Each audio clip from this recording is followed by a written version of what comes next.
Now, you can't honor your marriage while making excuses for dishonorable behavior, right? You see, for example, there are some men who believe that there's nothing wrong with being friends with their exes. They have they feel confident, like, no, that was in the past, X, Y, and Z. But here's what you have to understand. Boundaries are not because you don't trust yourself, right?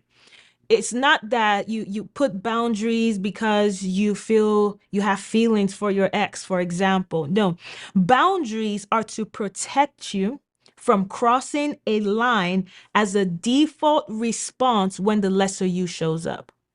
What do I mean by that? When the you who just had an argument with your wife shows up.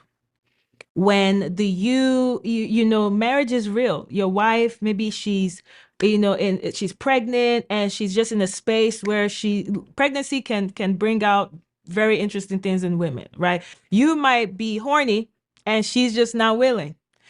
When a lesser you shows up, when a you that is triggered by a situation where your desire is not being met, if you don't have boundaries in place, then your default response would be to cross the line. So now when you had an argument with your wife, for example, and you're upset and you're this, now you're texting your ex. And you, even though you feel like you don't have feelings, you have no clue what's on the other side of that phone, where she's feeling, and the manipulation that can take place, right? And so you place boundaries not for when you're strong.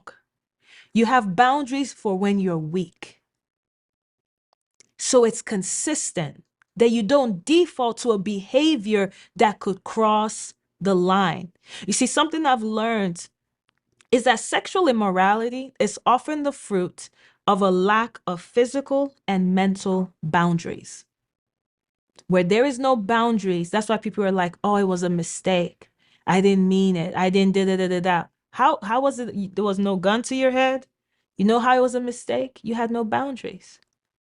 If you're dating right now and you're dating someone who you consider to marry and you're still flirting with all kinds of women that many people in your life do not know you're in a relationship, you're not serious. You have no boundaries. And that behavior is going to show up in your marriage. If you have an issue when your girlfriend or your fiance tells you that they're not comfortable with you being close to your ex, you're not ready, because there's sacrifice involved to protect your home, to protect the purity of your home. If you're going to be loyal, your loyalty is not based on you when you're strong. Loyalty is revealed when you're weak. And you have no clue the you that will show up when you're weak. You have no clue the version of you that will show up when the woman you're head over heels, in love with, annoys you to a point that you don't even want to be around her. If you have no boundaries, that's when the enemy slides in, right? And so have boundaries to protect the purity of your union.